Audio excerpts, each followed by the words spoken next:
Welcome back to Gruber Motor Company and the Gruber Morning Show. I'm Pete Gruber. And I'm Zane Courtney. And we've got our production team back here. We've got an additional member this morning. For those of you curious about that backdrop, that is actually Amsterdam in the Netherlands. Gorgeous. And Amsterdam is the capital of the Netherlands. We've been there a few times. It's a very unique place. There are a lot of canals, actually 62 miles of them, and 90 islands, and 1,500 bridges.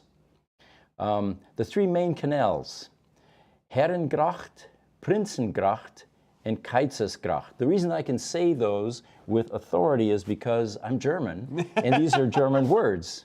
The Dutch and German is fairly I'm glad close you together. took that over because I would absolutely botch them, and I apologize for any of our friends from the Netherlands. It would be fun hearing you say them, though. Oh, yeah, probably. These canals, by the way, were dug in the 17th century along during the Dutch Golden Age. At one point, Amsterdam was part of the Hanseatic League. I know we've talked about that before. We had pictures of Lübeck up there, Hamburg. There was a trade alliance that was very successful that controlled shipping in the Baltic. And it was these cities that were part of this trade alliance became very wealthy and very successful because a lot of product moved through them. So anyway, Amsterdam is listed as a UNESCO World Heritage Site, and it is also known as Venice of the North. Lots of canals. So it looks like we've got some questions that are starting to pop up. We'll entertain those. I think we're just going to say good morning. Good morning to Darren and Mitchell on YouTube. And if you want to get the full experience, if you want to see the photo that we're talking about, be sure to check us out on YouTube. Then you can get to see our green screen experience there. But good morning to everybody, whether you're on TikTok, YouTube, Instagram, Facebook, LinkedIn. We'd love to get to see you guys, especially if you're from Amsterdam. We'd love to know about your experience there. So, production team, can we pop up a picture of these inside of the semi? We have a picture that shows what the driver is going to experience when they're driving one of these big semi Tesla trucks. Look at that. Cozy. And you can see that he's dead center in the middle of that vehicle. Some of the things that are also interesting is apparently Elon did a half-hour presentation with one of the senior engineers, Dan Priestley, and the duo discussed the electric truck's interior in detail. Again, the Tesla Semi cabin is built around the driver. And the interior space, we were joking last week and said, well, it looks like hitchhiking is a thing of the past. But if you notice to the right, behind the driver, it looks like we're just in front of it on our screen. But there's a little jump seat. Where we're sitting right now, there's actually a chair. Yeah, there's a little jump seat there, if you can see behind our heads. It's right by our heads and the cup holders. Yeah. Now, the cup holders is another thing. There's a platform there that allows them to store a lot of food and drinks and makes it pretty comfortable for the driver, who now, of course, doesn't have to do any shifting. The hands are basically idle, and he has a lot of time to make himself some food or cook or whatever he can do there. Wouldn't it be cool if they had a hot plate in here? You could too? tell, Yeah. oh, could you imagine? You could tell that they definitely got a lot of input. When I see 3 cup holders, I thought they listened to somebody. Yeah. Also, something that stands out to me, because I've been working around a lot of farm equipment lately, this interior actually reminds me so much of these higher end tractors that you see. True. It's Yeah. interesting, both with the center mount point, you've got your main information screens off to the right there, and some of the other stuff within right-hand reach, and maybe they've got a left-hand option for left-hand drivers. I don't know. But it's funny to me that it reminds me so much of that environment, because so much of these tractors are oriented specifically to kind of be your office while you work. So it's got a big comfy chair, you've got an extra seat for someone to be with you, you've got your computers in there. So it's kind of like that. You can actually stand up in this thing. Yes. While the thing is moving.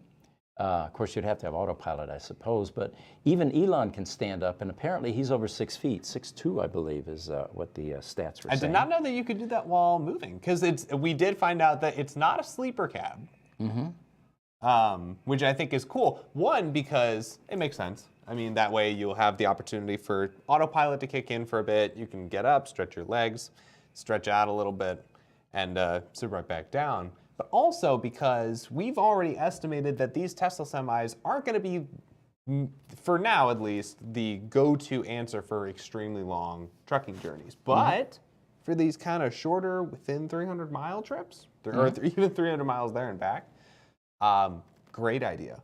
Why make it a sleeper cab? You probably don't need to. Incredible visibility, too. I mean, look at the side mirrors there. It looks like we've got a TikTok answer here, or a comment from Maya Official Poodle. And the comment is, war kurz geschockt wegen der guten Aussprache. Witzig, das kann man unerwartet. So he's basically complimenting me on my pronunciation of those Dutch canals, where I was pronouncing the names of those. Do we want to do it again? Or no, we've already done that once. Yeah, we do. Sure? I just realized I messed up my text here. Well, good morning to you as well, Van Gogh Wagon on TikTok. Good to see you. From Instagram, from Zachary Ford, or Ford.Zachary. How large is the battery pack, and which cells are being used in this feat of engineering? We covered that a little bit on the first announcement podcast that we had on the Tesla Semi. I believe that was 2 weeks ago. It was a couple of weeks ago. What we found is that the number of batteries in this Semi is the equivalent of 12 Model Ys. 12 Model Ys. Yeah. So picture this: we were working on a battery in our shop last week, and somebody was, we had just gotten a new lift from BendPak. By the way, BendPak, I believe they're the largest automotive lift manufacturer, actually is allowing us to demo their new electric vehicle battery lift, which they're designing and developing for the EV market. So we had a Tesla Roadster 1,000-pound battery pack on there, and somebody said, what's the capacity of this? And we were going to go look it up. And then it occurred to us that the Semi is probably going to need a special lift, because 1,200 times 12 gives you kind of an idea of the amount of weight that this would actually have to be able to handle. You know, I got a theory. I don't know what kind of lifts they use for modern semis, but why lift it up when we can go underneath? Good Dig point. pit. Yeah, maybe there's a pit. Kind of like how they do for a lot of oil change places. Now, we do know that Tesla service centers are currently being retrofitted with new lifts in anticipation of the Cybertruck. Apparently, they have special requirements, whether it's size, weight, which is also encouraging, because everybody is asking, when will the Cybertruck finally be a reality? Well, again, if the Tesla service centers are beginning to install infrastructure, there's a good indication there that something is imminent. So our patience is rewarded. Question from Ford Zachary: where will these semis get serviced? Well, initially, of course, Tesla service centers, and they will have to prepare for these larger vehicles. Then there will be independent shops like us. One of the things we did was, in the front of the building, we put in a special large warehouse door in anticipation of eventually working on EV semi-trucks.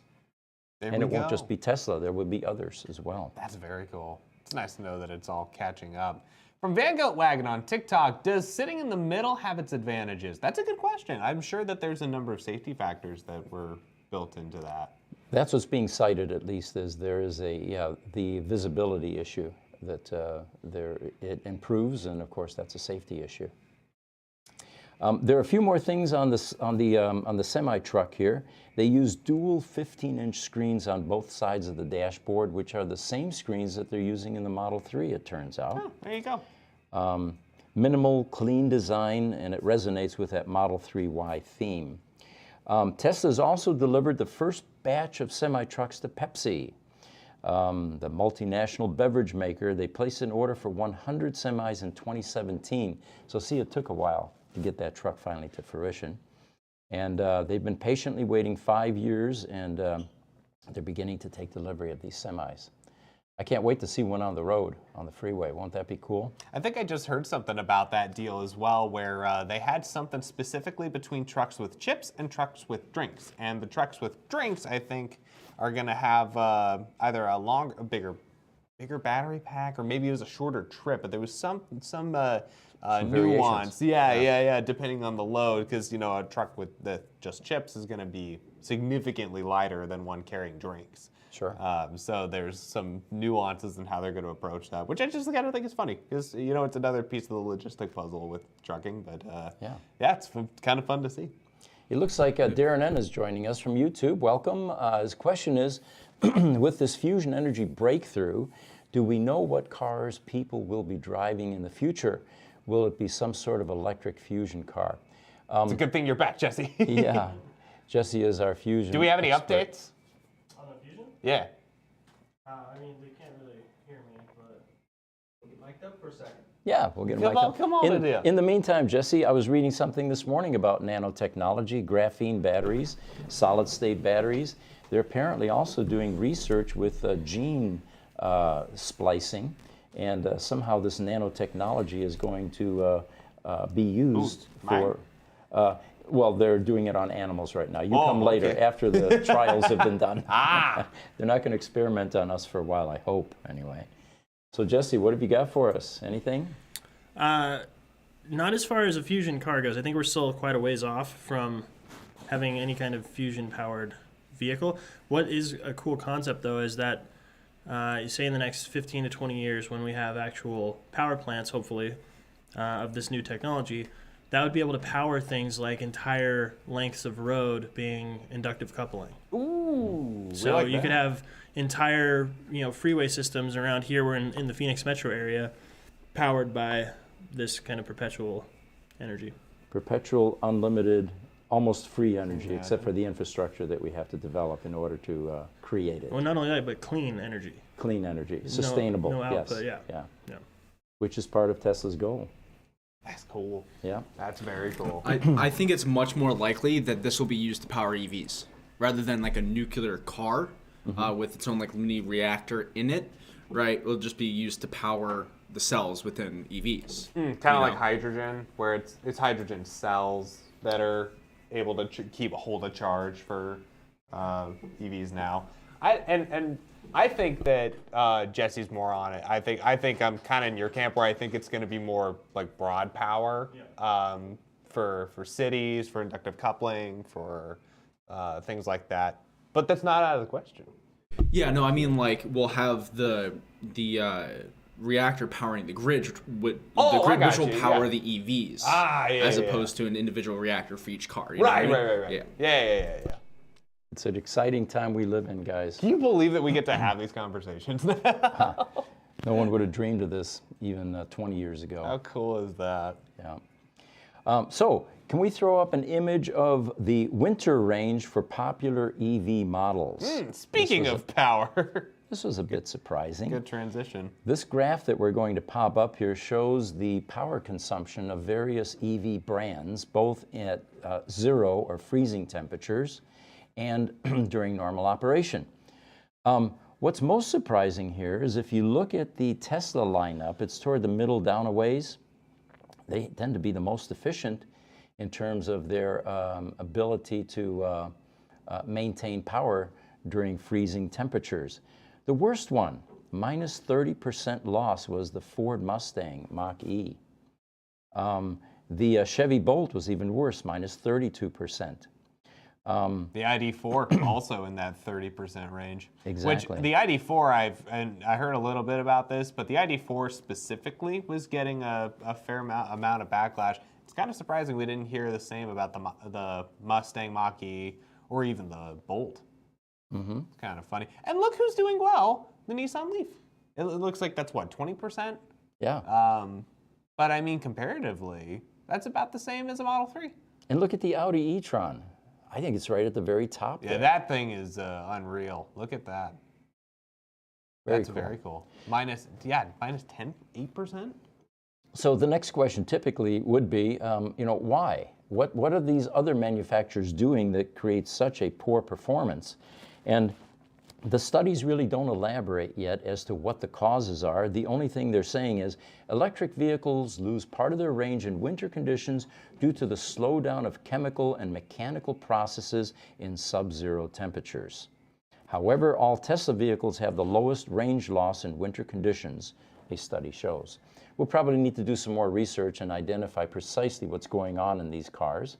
And I'm sure the manufacturers that have these poor statistics are doing the same thing at this point, trying to equalize and figure out what's going on with their vehicle. It's also worth knowing that we're starting to get the practice more ingrained of battery preconditioning, especially as we introduce more heat pumps into vehicles, as we found that that's actually a pretty necessary feature with these cars in order to get that battery condition so that they can keep warm and operational at max capacity for an extended period of time. For now, yeah, these are actually pretty good numbers, I'd say, for the first few rounds of EVs. That's not too bad. You know, we talked about this in the last podcast, but as of 2021, the Model X is now equipped with a heat pump. And somebody in Norway piped up and said, you know, we don't want anything but heat pumps in Norway. It's just a more efficient way to handle heating and cooling. It does really both. They also talk about the Model X, the Tesla SUV, and the Model S, which has been on the market since 2016, the Model X anyway. They come with an optional Subzero weather package, which includes any or all of the following: heated rear seats, Nice. heated steering wheel. That's pretty cool if it's Those are if nice. you're freezing, yeah. My mom's Lexus got the heated Does steering it? wheel. It's Yeah. very nice. Heated washer nozzles.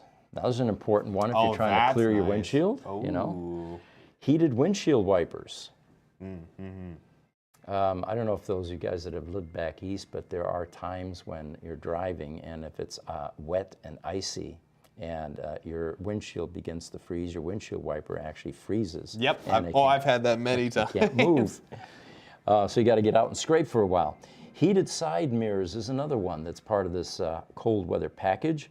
And then finally, camera heaters. We can't forget about the cameras. Oh, I think that one might be kind of that one should be a standard feature. If you're going to have cameras, makes sense. For those of you joining late, the picture behind us is Amsterdam in the Netherlands. It's the capital of the Netherlands.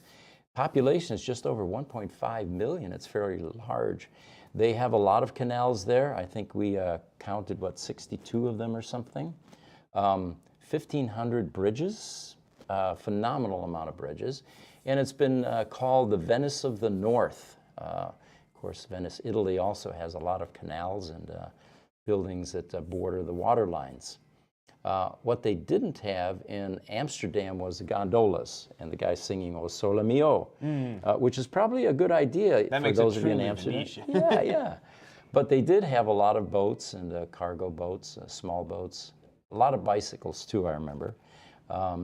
The Dutch love their bicycles, and you could literally be walking down the street here in the Netherlands, going to your next stop, restaurant, site, whatever it is, and get a contact high because the people in front of you are smoking weed. It's perfectly legitimate and perfectly normal.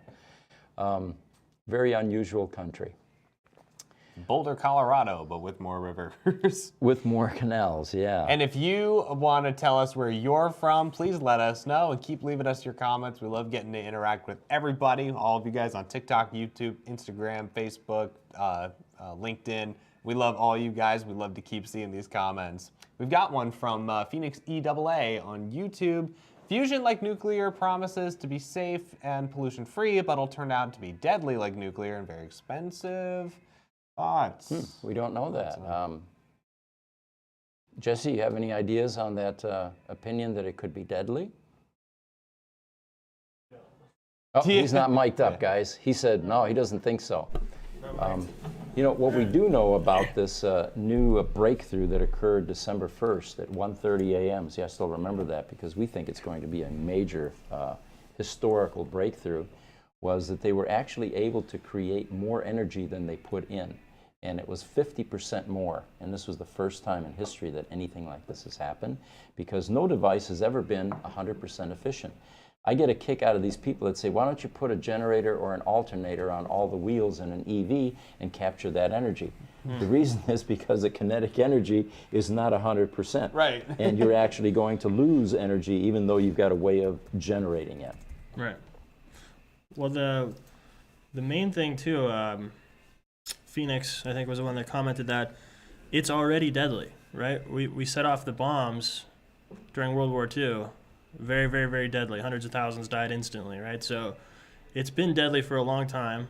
This is actually an application that's not deadly. So I'm hoping, fingers crossed, that we use this for good. But the side note, interesting side note, that facility, the national, the NIF, I forget what the acronym is, but where they were doing this testing, their primary purpose is national security and weapons development.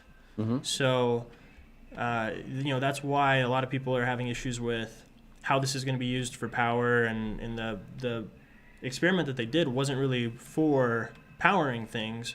It was just an experiment that they were doing. So once we have this geared towards actually creating a power plant, I think it's going to be much different when it's taken out of the weaponized environment. But nuclear deterrents have been around for a long time, and it's already deadly. So we've kind of already crossed that bridge, unfortunately. It's also worth noting that nuclear power that's been a thing for a long time. And so it's kind of it's not necessarily amazing when you really think about the fact that the way that they design and build these structures in order to actually get this nuclear power, to get the reactions to push the steam, to actually push the generators, it's a very safe process. It's actually a hilariously safe process. No, the announcement was very specific that this new fusion process of generating energy does not create any waste, no nuclear waste. That's also very yeah. cool. So there It we looks go. like we have a visitor from Senegal, from LinkedIn, Mariama Nadaya. Welcome, and thank you for chiming in. And we've got one from LinkedIn from Michael Klug. Hello from Germany, near Weimar. Near Weimar. Okay, there we go. Very cool. From Outback EV Hunter on YouTube. G'day from Alice Springs, Central Australia. Good day to you. G'day. Looks like we've got, a lot of people What popping time is up it from over all there? over the Is it globe. just about bedtime over there in Australia? Something like that? Probably. Over down under? What? Good day. Here we go, Ford Zachary on Instagram again. Bird eye views on the screen would definitely be a plus for backing into docks for sure. Talking about the semi-truck Yes, again. yeah. Oh, sorry. Yeah, so for the semis. Hopefully it's incorporated into those screens, and the center seat backing involves a period of adjustment. But yeah, I think that that top-down view, that's got to be super handy for truckers. I'm surprised that you don't see that more on them. And maybe we do. I mean, we're not in the trucking industry. Tesla loves cameras. Oh, yeah. Even on the vehicles. So yeah, I'm sure there's going to be an elaborate visual assist with these large semi-trucks. We expect it. Does Gruber Motors service all EVs? From TikTok, Van Goatwagon. We used to service all EVs, and then we realized that we are getting so busy with Tesla Roadsters and the later Tesla vehicles. At this point, we are not. However, we're certainly poised and ready to do that, and we feel that at some point, the other manufacturers who will not be able to build their service delivery system and structure quickly enough based on production projections will be outsourcing. And where are they going to go? They're not going to go to Johnny's Auto Shop, does transmission repairs and tires. They're going to come to companies that are already in the EV space. And there are so few of us out here at this point. But that is the future, yes. It's a growing market. From Darren N on YouTube, thinking long time for fusion cars, like 60 to 100 years? Yeah, probably. But it's like we just talked about, that probably what we'll do is take the energy from the fusion reactions and be able to push that into a grid system that can give us the energy we need. I would suggest you guys Google it. It's a fascinating topic. And I think there were some projections. And I think it was a bit more aggressive than 60 years from now. But Google it, and it's worth educating yourself on, because, again, we feel that this is one of the major technological breakthroughs, possibly as Jesse would say, this is it. Yeah, no holes barred. This is the biggest one in our lifetime since mankind. YouTube, Coffee Plaid. Sup, Gruber? Outback EV Hunter says that it is well past bedtime, burning the midnight oil. Well, thank you for staying up with us. Hopefully we get to send you off to bed here pretty soon, but we're so glad that you're able to join us. All right, we got a news item, guys. If you want to pop up an image of that, road that shows that Tesla sign on the border, the Mexican border. This was a surprise. This just got announced this week, apparently. Tesla has reportedly acquired land in Nuevo Leon, Mexico. I had to look that up. I didn't know where that was. It's south of Texas, near the Gulf Coast, near Monterrey, Mexico, not California, mind you. And they are on the verge of announcing a plan to build a factory on it. Now, Elon met with the governor, and we'll go into that here in a moment, but they got, the Mexicans got so excited, they actually gave Tesla their own special lane at the border crossing, recognizing that the construction trucks are not going to want to wait in line with the rest of the folks. They're going to want to shoot straight through to get this thing built as quickly as possible. So they now have a Tesla lane, and it's going to be heading to Nuevo Leon, Mexico. Apparently, Tesla struck a deal with the state of Nuevo Leon to have its own lane at the border crossing. And the Ivan Rivas, the economy minister of Nuevo Leon, is the one that they met with, and they were putting all this together. The start of the factory construction is not yet named in this article, at least. But remember, Elon and company are also considering sites for new factories in Canada, of course, Mexico, and more in the United States. So North America looks to be a focus right now for Tesla. In October, apparently, Elon, this is a rumor, met with the governor of Nuevo Leon, and they were particularly interested, Tesla was, in a location in Santa Catarina. It's a municipality just outside of Monterrey, Mexico. So let's keep an eye on that one, because it would be interesting. I don't think Tesla currently has any production facilities in Mexico, and I think they're part of their supply chain, definitely. They purchase there, but this would actually put some boots on the ground in Mexico and some Tesla employees, and to continue to build more product. Yeah, they got a lot of orders to fulfill, so it's a good thing. TikTok, it looks like we've got a comment from Disgusted Citizen. He says, my 160,000 battery starts my gas vehicle up just fine. Just 160. 160. Oh, $160. There we go. All right, so he's not into EVs. That's over on TikTok. All right, so we got to look there when we're talking to a Disgusted Citizen. Well, not everybody's into EVs, apparently. Yeah, not much to say about it. It's a whole different system. You're talking about, and both systems have 12-volt battery systems anyways. It's like it just depends on whether you want a full battery pack to push your car, or do you want a gas engine to push your car. So you're right. We've got another quick one from Matthias on YouTube. New electric vehicles and the batteries are getting bigger and bigger. Do you think we need automated systems for remanufacturing and repairing batteries?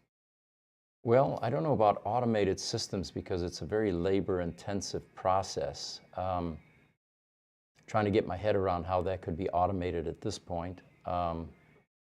But do we need an automated method of repairing batteries? No, we need a method. Yeah, we need a method yeah. Of course, you always have the option, which is expensive, is replace the whole battery. And that's what Tesla does.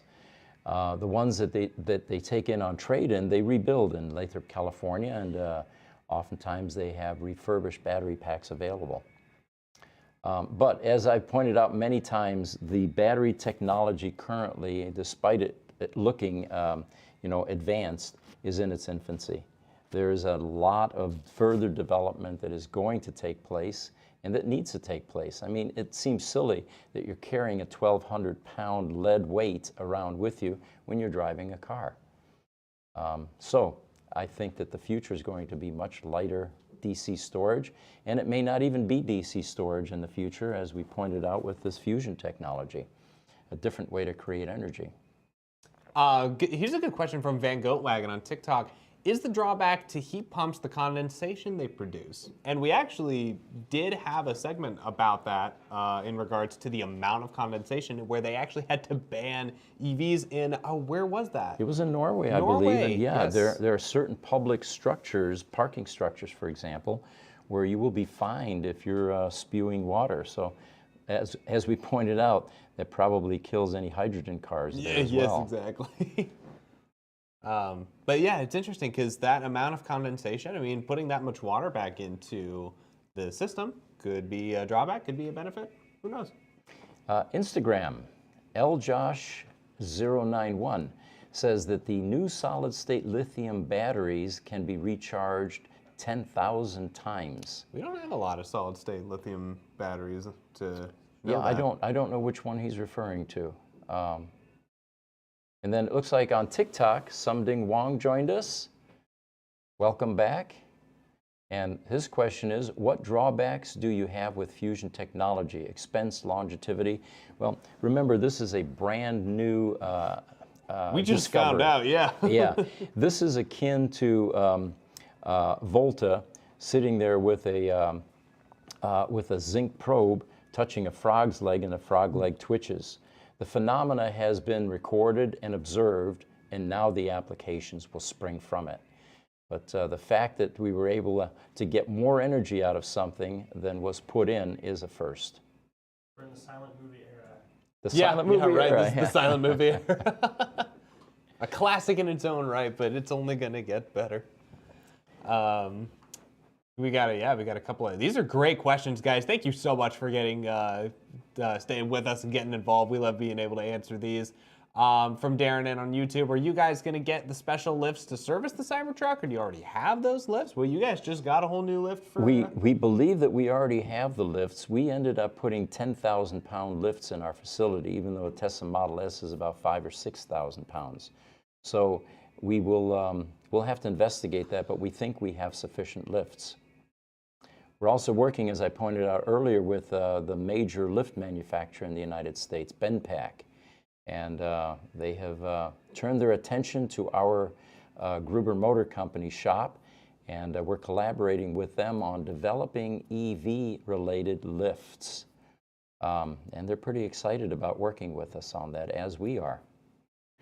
Awesome. From Outback EV Hunter on YouTube. So with the opening of service modes, how does that help you guys as third-party repairers? By the way, there's no service mode in Australia just yet. There isn't, okay. Well, it will come. Just be patient. The first part of that question was, again, I think it's scrolled up. It was about service mode in the Teslas currently, where it sounds like that's a new update where they have an actual mode specifically for service. Oh, okay. That you can access. If this is anything related to making the cars smarter and making them self-diagnosing, we're 100% behind it. But the end result of any of these advances is always going to be somebody at a shop somewhere with a vehicle getting transported there, replacing something, because the cars can't do that themselves. And as you said, that having more diagnostics is going to be a huge benefit. It'll pre-diagnose. It takes, it removes the complexity at the labor level, and moves it into the car, which is where it needs to be, because we're not going to be able to generate enough manpower to repair these EVs. We've talked about that endlessly, but there's 780,000 mechanics in the United States. They're not going to be able to pivot and switch over to fixing EVs. A small percentage will, and so making the car smarter is vital. Mm-hmm.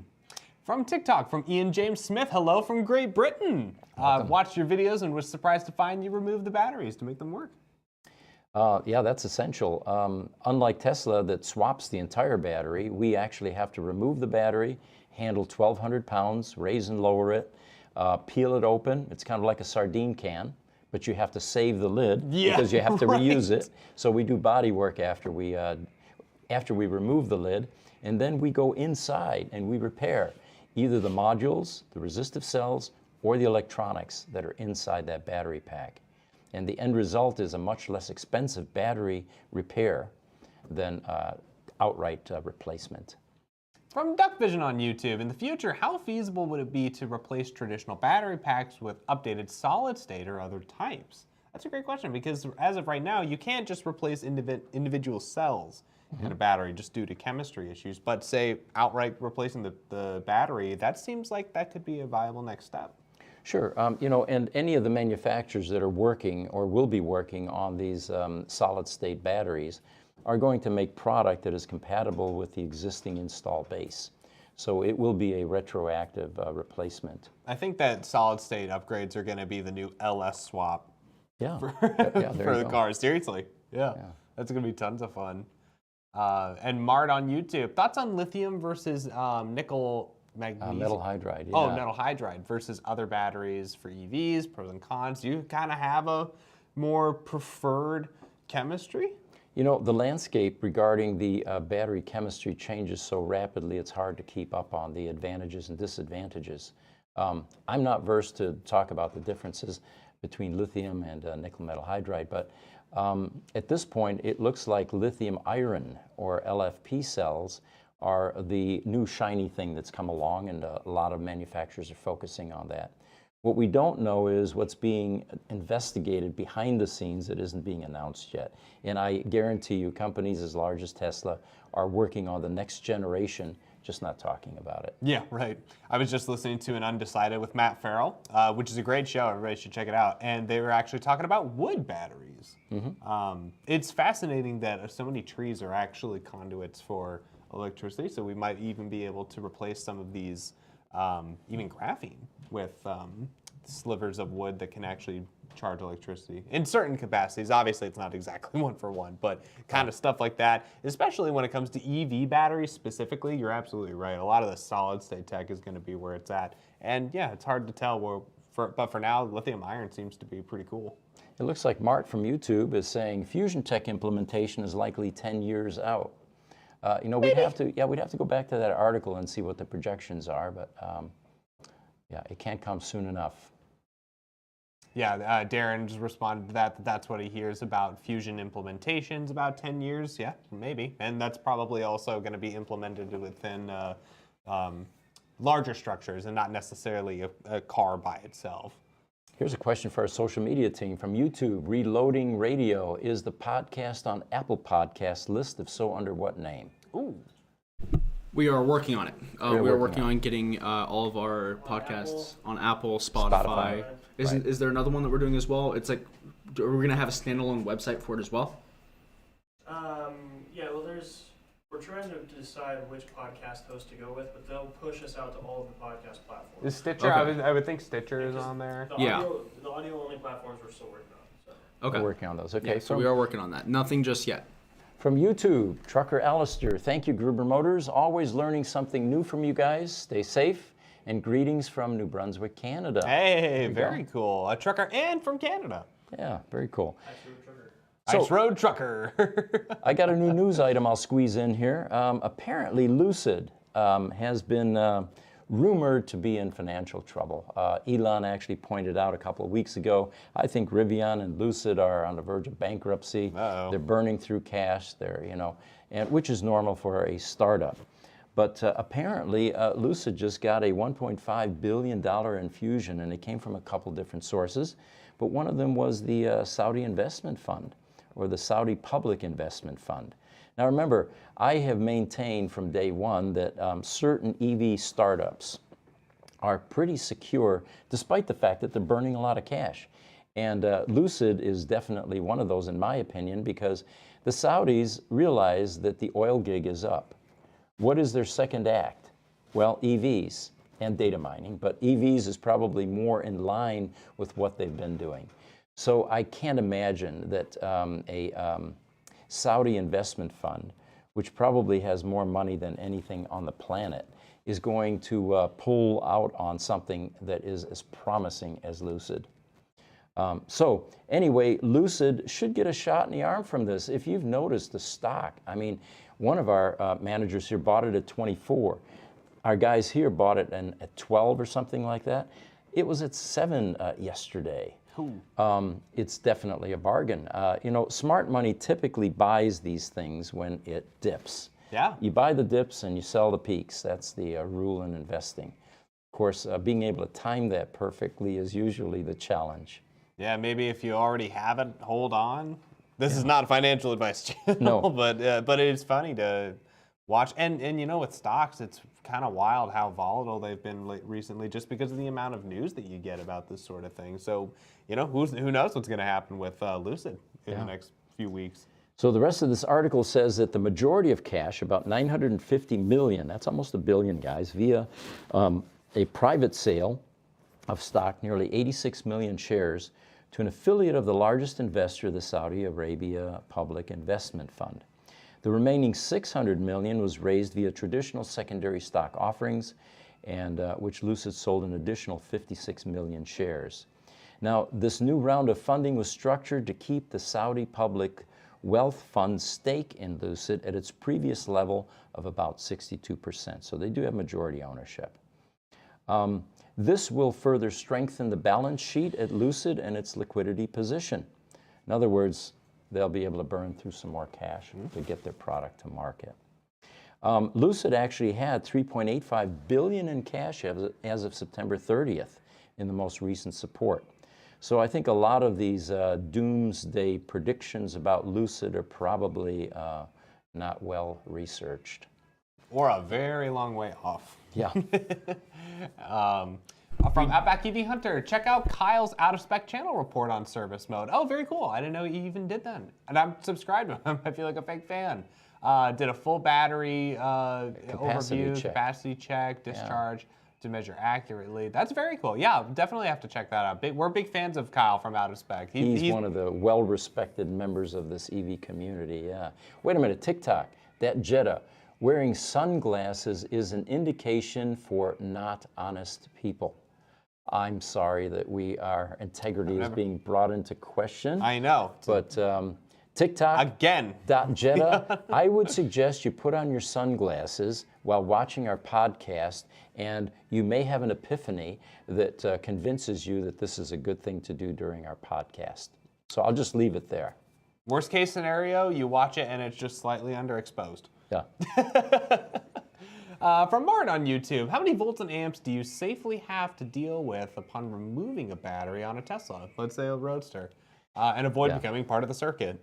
You know, Tesla, going all the way back to the original design engineers, under Martin Eberhardt's team, did an excellent job of safety mechanisms and safety protocols inside that battery pack. In fact, we did a video a year or so ago, and it was one of Martin Eberhardt's comments. He said that the Tesla Roadster battery pack was the most coddled and most babied and well-designed pack ever, because none of them back then knew how this 1,000-pound mass of batteries was going to behave as it was being driven into a lake, driven into a collision, getting punctured on the road. So they overcompensated in a lot of categories.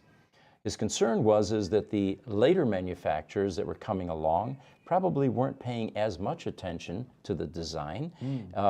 This was during a time when GM had a recall of over 100,000 cars because of battery fires. So to answer that question, Tesla, which is what we primarily work on, has tremendous safety systems in these batteries. And of course, we have safety protocols as well that we apply and train everybody on that works on our batteries in the Teslas. How many volts and amps? 400 volts, amps up to 800 amps. There's a lot of juice there. You could weld with that if you wanted to. Sure.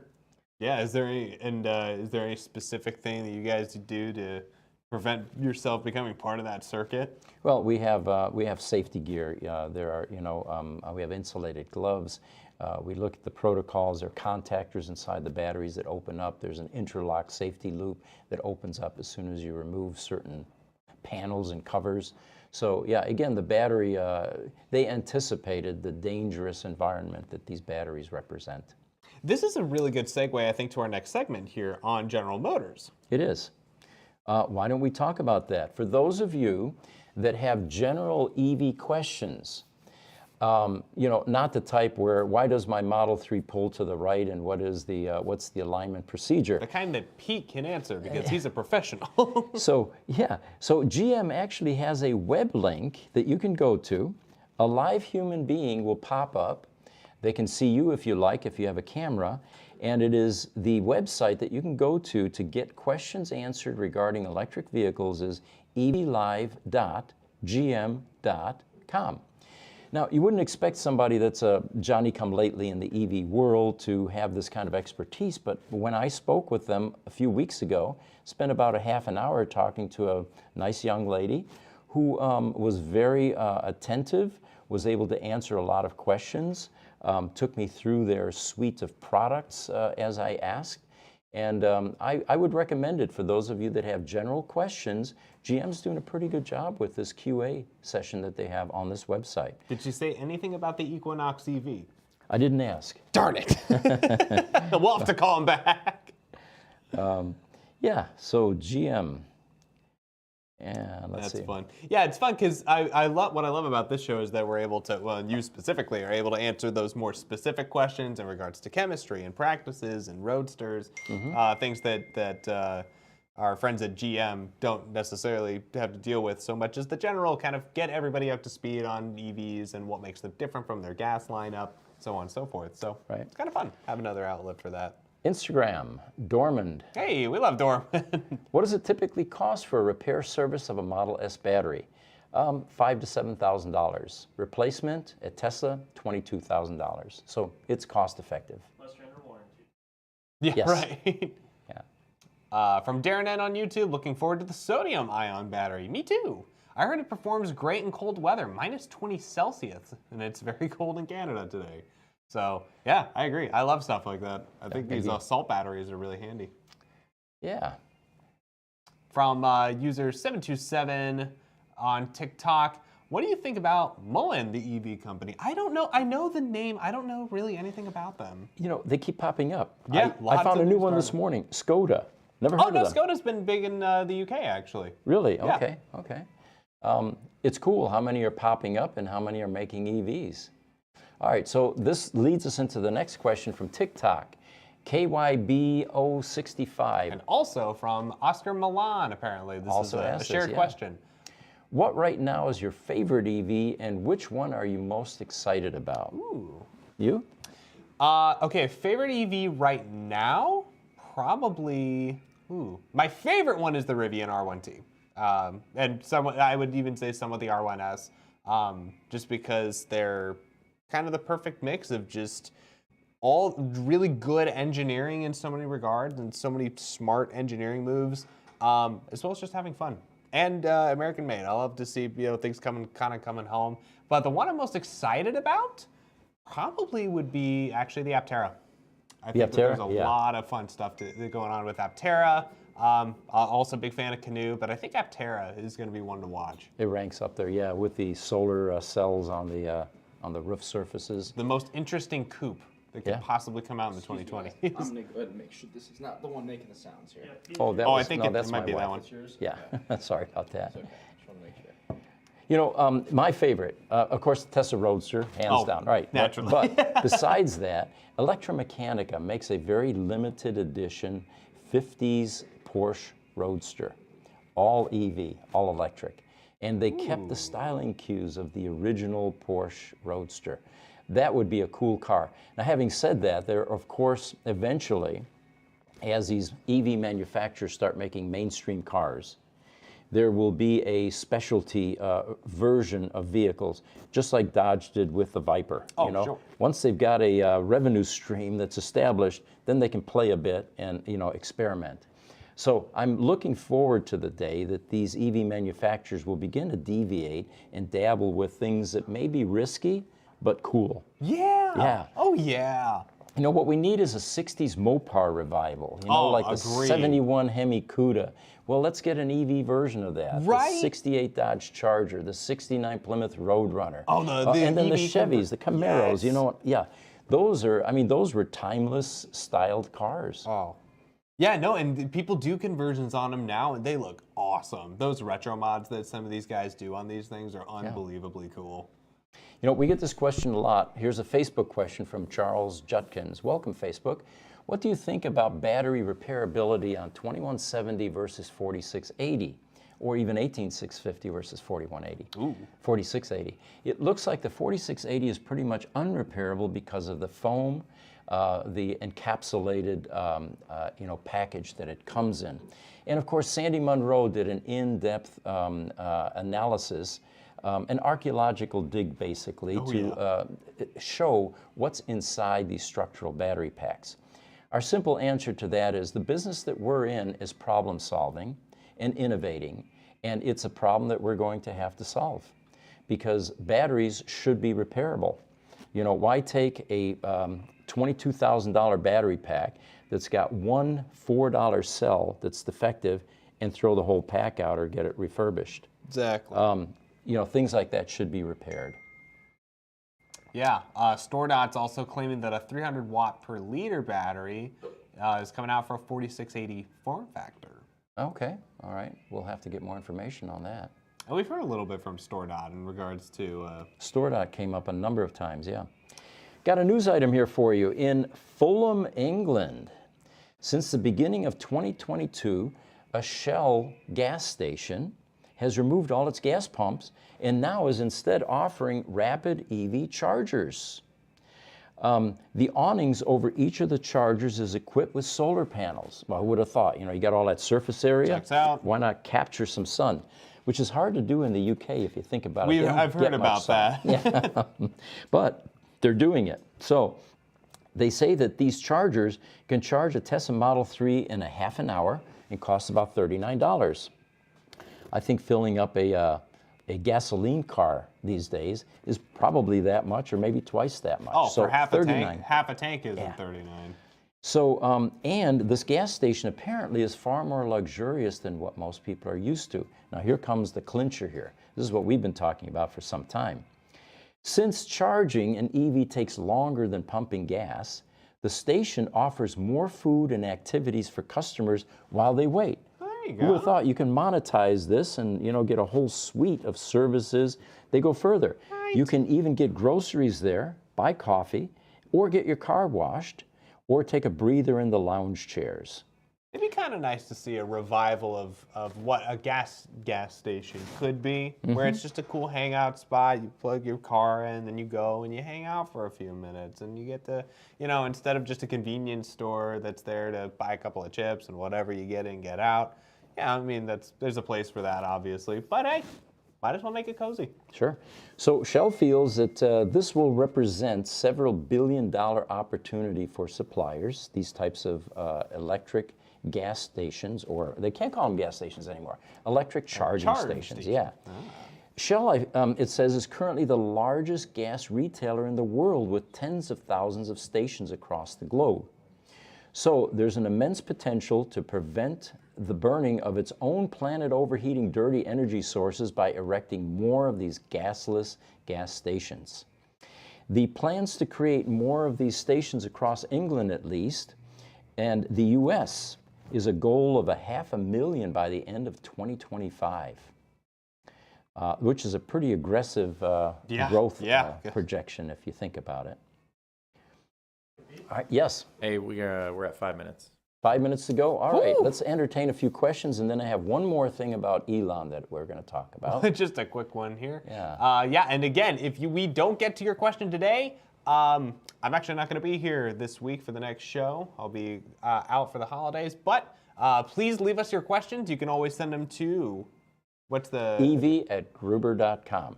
You want to let me know? We might have Mark sit in too to talk more tech stuff.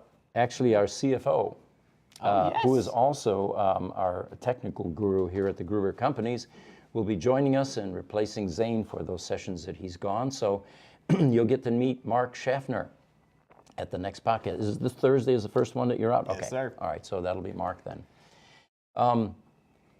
So we've got a YouTube question. Mart, have you heard of a customer's EV being part of their personal home or business electrical usage with or without solar panels and used as an AKA Tesla wall battery? Vehicle to home. V2G. V2G. Vehicle to grid. You know, sadly enough, the Tesla Roadster test mule was the AC propulsion T0. Built in 1997, they built 3 of them. This car was way ahead of its time, but it inspired Martin Eberhard and eventually Elon to create, or to continue with Tesla and create the Tesla Roadster. That vehicle, the T0, had V2G, vehicle to grid, which means that it was bidirectional. You either injected DC or you fed out DC, and you could literally use that as a DC plant in your home if you had solar and go off the grid. So the technology exists. It's not going to take very much to convert the new EVs to vehicle to grid, and we're looking forward to that coming along. And also from Mart on YouTube, awesome background pic. Where's it from? It's Amsterdam. Amsterdam, absolutely. We had a Christmas picture of Amsterdam and then switched back to this one, but it's a beautiful city nonetheless. Population 1.5 million, capital of the Netherlands. 62 canals, 1,500 bridges, and it was part of the Hanseatic League in the 1300s, the 1500s. All of those cities just became stunning, colossal. They were very wealthy, and the arts flourished and culture flourished in those cities. And today, Amsterdam is a shining example of that, also called the Venice of the North. From Tan Wen on LinkedIn, lithium recycling is an impending event that'll hopefully get addressed for all those EVs. Graphene rollout soon. Is graphene rolling out soon, or is it out already? We're not seeing a lot of graphene just yet. I think a little bit. Still new technology, Still new but tech. The other part of your question, Tan, is yes, recycling is fully in place. Companies like Redwood Technologies have close to a zero waste stream. Can you imagine that? In other words, the garbage trucks don't have to show up every week to pick up anything. That'd be wild. The lithium-ion batteries that are being recycled are being reused. The stainless steel, the cobalt, the lithium, and they're making new batteries with them. So it is a big thing, and it is definitely planet-friendly. We're not filling landfills with lead-acid batteries anymore. From let's see. From Scott Gruber on YouTube. Do you think converting existing gas cars to electric will become a big thing? Very much so. Long lost relative. It's just that at this point, the EV manufacturers are focused on making sustainable, revenue-generating product. Once they have a revenue stream, they will play with things like crate engines or crate drivetrains, I guess we would call them. There it is, Phoenix EAA. That's probably Jiminy. How are you? All the AC propulsion cars had vehicle to grid. That is correct. Very cool. Let's see, do we have any more? Oh, from Mustang 33 on TikTok, Hancock in the house. Eat your heart out, Will Smith. Not sure what that's about. From TikTok on Indiegogo, EVs aren't green. They never will be green. If anything, they're shifting everything into the right spots. Yeah, we're headed that way. At least getting it off the road. Comparatively speaking, they're much cleaner than those fossil fuel burners. The Hancock comment is because Pete has a beanie and sunglasses on. Oh, beanie and sunglasses. All right. Cool. So one final thing I wanted to leave you guys with. Elon is getting a lot of heat over this Twitter acquisition. The Tesla investors are up in arms, blaming him for the downturn in Tesla stock. Well, there could be a number of reasons. But anyway, Elon's going to do what he wants to do. He's a wealthy guy. If he wants to jet all over the world, that's okay. If he wants to buy Twitter for $44 billion and it's only worth $20, that's his prerogative. But there are a lot of allegations lately that he is being distracted with Twitter. I've pointed this out a number of times, and it's what works here. In any organization of any size and magnitude, one man doesn't run the organization, or one woman. It is a legion of talented people that are making all the magic happen. And Elon can go off and play as much as he wants, in my opinion. But because of all the heat he's getting, Elon does things by vote oftentimes. And so he put this issue up for vote. Should I step down as head of Twitter? I will abide by the results of this poll. I'm not sure he was prepared for the answer. I don't know if anyone was. 57% of the people said, yes, we want you to step down. 43% said no. Well, the upshot or the outcome of this was a period of silence for a while. And there were 10 million people that voted in favor of him stepping down as Twitter's chief executive. So the upshot of this was they are not sure whether the poll was skewed by fake accounts. Remember, that was an allegation that was made after he made a commitment to buy it, when he began to realize how many fake accounts there were. So the financials were probably overstated and overrated. He tried to get back out of it. The courts decided, yeah, that's probably not a good idea. So he kept his original commitment, all right? Now, what this article says is that in future votes, it will only be paid Twitter Blue subscribers. And we just found out this morning that there is a new business subscription that's available for businesses, which we have also applied for now. It will be yellow instead of blue, for example. But that will probably give more accurate results with a vote like this. So we're just going to have to stay tuned. We'll have to wait to see how this plays out and to see if Elon keeps that commitment that he will abide by the results of this poll. On a slightly light note, Snoop Dogg responded with a similar poll. Should he be the head of Twitter? Also got a resounding yes. Really? Okay.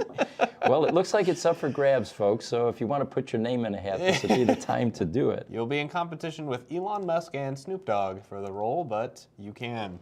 One final YouTube comment, the Phoenix Electric Vehicle Association, that comment that was made earlier about vehicle to grid, it was Jim Stack. Jim, by the way, has been a EV proponent well before I even got into it. And he is a well-respected local member of the EV community who tirelessly crusades to get fossil fuel burners off the road and replace them with EVs. So thank you, Jim, for chiming in. And thank you, everybody, seriously, for leaving these comments. These are tons of fun to get through. We're going to continue to answer them on more shows in the future as we keep going forward. Please let us know where you're from, what you guys do, what your question is. If we didn't get them to them today, be sure to email them to ev@gruber.com. And we can get to them on a future show, or you can catch us live every Tuesday, Thursday, 8:30 a.m. Mountain Standard Time. We love to get to interact with you every week. And on a final note, I'd like to leave the audience with this from TikTok, Bill Wood. He says, Elon is the smartest man on the face of the earth, a modern-day Einstein. Thank you for joining us today. All of you, from TikTok to Twitter to Instagram, and I really lose track of all of the places we're streaming. Everybody. Yeah, everybody. And especially we wish YouTube, Instagram, TikTok, Facebook. We wish you the best holidays, a Merry Christmas, and a Happy New Year. And we will have one more session this week, Thursday, at 8:30 a.m. Mountain Standard Time. And anyway, have a wonderful holiday, and we will see you Thursday. Thank you.